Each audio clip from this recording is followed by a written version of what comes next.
আসসালামু আলাইকুম। আজকে দন্দু বিরিয়ানি রান্না করবে। এখানে দেখছি অনেক মশলা বাটানো হয়ে গেছে। এখন আমরা বাদাম বাটবো। বাদাম বাটার পরে দেখি বাদাম বাটলাম।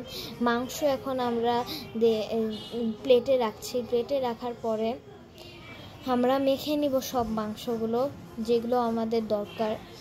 মশলা এখানে অনেক কিছু আছে। তারপর এখানে অনেক দারচিনি আছে। এখানে আমাদের বাদাম ভর্তাটা আছে, মশলাটা সরি। তারপর আমরা পেঁয়াজ করলাম, ভাজা পেঁয়াজ। এটা দিয়ে মনে হয় এখন দন্য এই মাংসটাকে মাখাবে হয়তো। দেখি কি হচ্ছে। হ্যাঁ, তেল দিয়ে নিল। ও তেল দিয়ে, হ্যাঁ আমি ঠিকই বলেছিলাম। এখন মাখাচ্ছে। মাখানোর পরে এখন মাখানো শেষ হয়ে গেছে। শেষ হওয়ার পরে এখন আমরা হাঁড়িতে নিয়ে নিব। হাঁড়িতে একটু তেল দিলাম, তারপর পেঁয়াজ ভেজে নেব। পেঁয়াজ ভাজলাম, অনেকক্ষণ লাগলো পেঁয়াজ ভাজতে সত্যি। পেঁয়াজ ভাজার পরে আমরা পেঁয়াজ যখন কালো হয়ে যাবে তখন আমরা মাংস দিব, যেগুলো আমরা মেখেছিলাম। ওই মাখা মাংস আবার করতেই থাকবো রান্না করার পরে কিছুক্ষণ পর ঢেকে দেবো। ঢাকার পরে কিছুক্ষণ পর আবার মাংসটা দেখবো হচ্ছে যখন একটু ঝোল বেরোচ্ছে মাংসের ভিতর থেকে। তারপর দেখছি মাংস দিয়ে আবার রান্না করা শুরু করলো।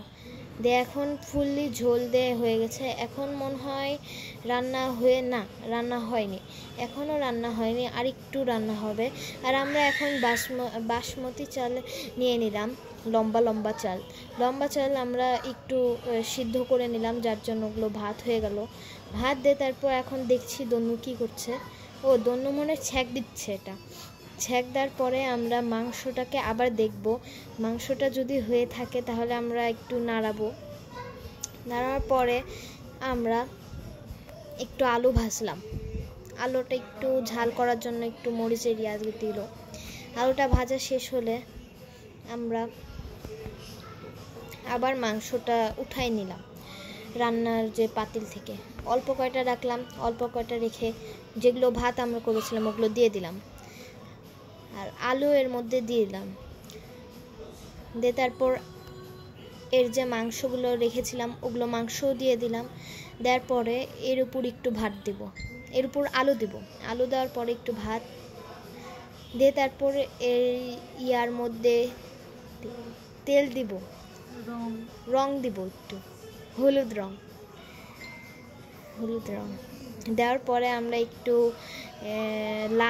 লাল রং দিলাম। আবার চুলায় রাখার পরে এখন হয়ে গেছে আমাদের বিরিয়ানি। অনেক মজা হয়েছিল খেতে। বাই।